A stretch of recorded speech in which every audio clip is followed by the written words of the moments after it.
এই প্রশ্নটা সবাই একবার করে উত্তর করে যাবে, তার কারণ হচ্ছে এক একজন এক এক জায়গায় এক এক রকম উত্তর এটার করছে। এমনকি খুব বড় বড় ইউটিউব চ্যানেলগুলোতেও আমি দেখছি এর ভুল উত্তর করানো হচ্ছে। তো এটা আমি একটু ডিটেলসেই তোমাদেরকে উত্তরটা বলবো যে কিভাবে এর আনসারটা বার করতে হচ্ছে। দেখো, 1 থেকে 7-এর মধ্যে বলেছে 7/11 ভগ্নাংশটা কতবার আছে। এই ধরো আমাদের 1 আর এখানে রয়েছে 7। 1কে আমরা লিখতে পারি তো 11/11 করলে 1 আসে।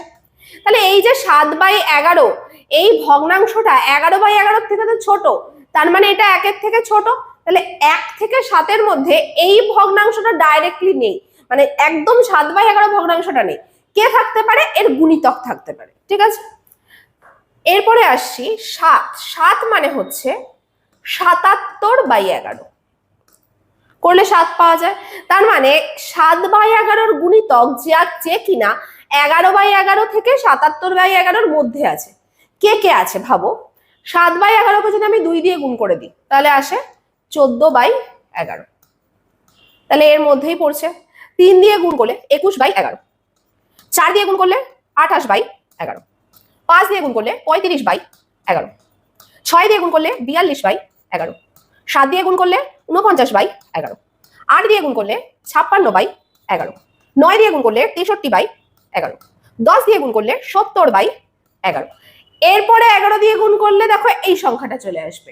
তার মানে এটা তো 7 হয়ে গেল। চেয়েছে কি 1 থেকে 7-এর মধ্যে, তাহলে ওটা আমরা নেব না। তাহলে কতগুলো সংখ্যা পেলাম? 4টে, 4টে 8টা আর 1-এ 9টা। উত্তর হবে অপশন নাম্বার সি, 9টা। এবার এখানে যেটা অনেকেই ভুল বলছে, উত্তর হবে 11টা। কেন ভুল বলছে?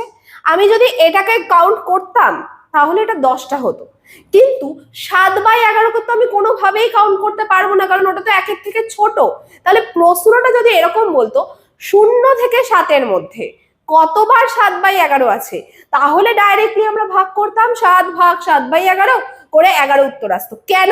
কারণ আমরা এই 7/11টাকে এই 1-এর আগে যেটা আছে সেটাকেও কাউন্ট করতাম আর 77/11কেও কাউন্ট করতাম, তাহলে আমরা উত্তর 11 পেতাম। কিন্তু এখানে অ্যাকচুয়ালি উত্তর হয়ে যাবে 9। অপশন নাম্বার সি হয়ে গেল রাইট আনসার।